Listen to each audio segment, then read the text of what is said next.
Everyone, কেমন আছেন সবাই? আশা করি সবাই ভালো আছেন, আমিও ভালো আছি। আজকে আমার পুরো ভিডিওটা হচ্ছে রান্নার ভিডিও।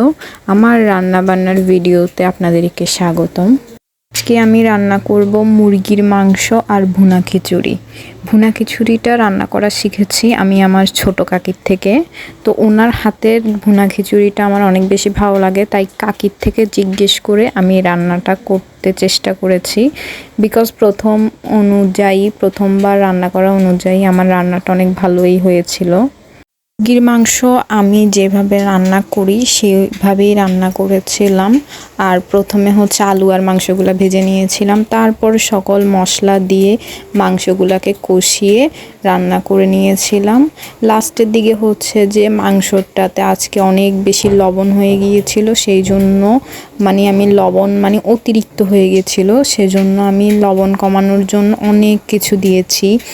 দুধ পাউডার গুলে দিয়েছি, সস দিয়েছিলাম, পেঁয়াজ বাটা দিয়েছিলাম আরও অনেক বেশি করে। এতে করে মাংসের কালারটা কিন্তু সুন্দর হয়েছিল। পরে প্রতিদিন রান্না করলে বা সব সময় রান্না করলে যে কালারটা আসে তার থেকে একটা ডিফারেন্ট একটা কালার এসেছিল, আলাদা হয়েছিল মাংসের কালারটা। আমি পরে দেখাবো আপনাদেরকে তরকারিটা। পর ভুনা খিচুড়িটা রান্না করার জন্য আমি তেল দিয়ে নিয়েছিলাম, এরপর গরম মশলা, তেজপাতা, পেঁয়াজ কুচি দিয়ে কিছুক্ষণ ভেজে এরপর আমি চালটা দিয়ে নিয়েছিলাম। চালটা দিয়ে অনেকক্ষণ ভেজেছিলাম, যেহেতু চালটা একদমই ভাজা ছিল না। তারপর অনেকক্ষণ ভাজার পর হচ্ছে যে আমি মুগ ডাল দিয়ে নিয়েছিলাম। মুগ ডালটা ভাজাই ছিল, তবু আমি কিছুক্ষণ ভেজে নিয়েছিলাম। এরপর হচ্ছে বাটা মশলা দিয়েও কিছুক্ষণ নেড়ে ভেজে তারপর আমি সকল গুঁড়া মশলাগুলো, যেহেতু আমি পানি দিয়ে একটু মিক্স করে দিই সেই জন্য সেভাবেই দিয়েছিলাম। এরপর দেওয়ার পর পরিমাণ মতো পানি দিয়ে নিয়েছিলাম।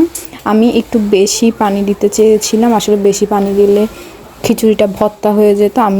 মা বলেছিল যতটুকু পানি দেওয়ার জন্য আমি ততটুকুই পানি দিয়েছিলাম।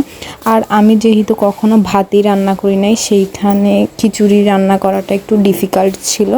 তো খিচুড়িটা হয়েছিল না হয়েছিল এইটা আমার মা আমাকে অনেক বেশি সাহায্য করেছে। আমার মায়ের হেল্প নিয়ে আমি রান্নাটা হচ্ছে যে কমপ্লিট করে ফেলি। যেহেতু কখনো ভাতই রান্না করি নাই, সেইখানে চালটা হয়েছে কি হয় নাই সেটা বুঝতেছিলাম না। তো আমার মা আমাকে হেল্প করাতে আমি বুঝছিলাম, এরপর দিয়ে বলছে যে মা হয়ে গেছে, সেই জন্য নামাই ফেলছি। লাস্টের দিকে একটু পেঁয়াজ বেরেস্তা দেওয়ার দরকার ছিল, কিন্তু আমার শরীরে আর কুলাচ্ছিল না, শরীরে একদমই বেশি খারাপ লাগতেছিল, সেই জন্য আমি পেঁয়াজ বেরেস্তাটা করে দিতে পারি নাই। ভাবছিলাম যে যেহেতু বাসার মানুষই খাবো সেই জন্য আর দরকার নাই। এই যে ফাইনালি দেখেন আমার মুরগির মাংস আর হচ্ছে যে ভুনা খিচুড়ি রান্না করা কমপ্লিট।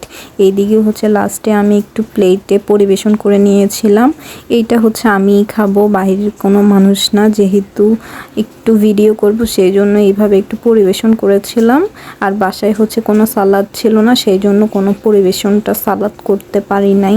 আজকের ভিডিওটা এ পর্যন্তই। ভালো লাগলে ভিডিওটি লাইক, কমেন্ট, শেয়ার, সাবস্ক্রাইব করবেন। ফেসবুক থেকে দেখে থাকলে ফলো দিবেন, ইউটিউব থেকে দেখে থাকলে সাবস্ক্রাইব করবেন। Thanks for watching this video.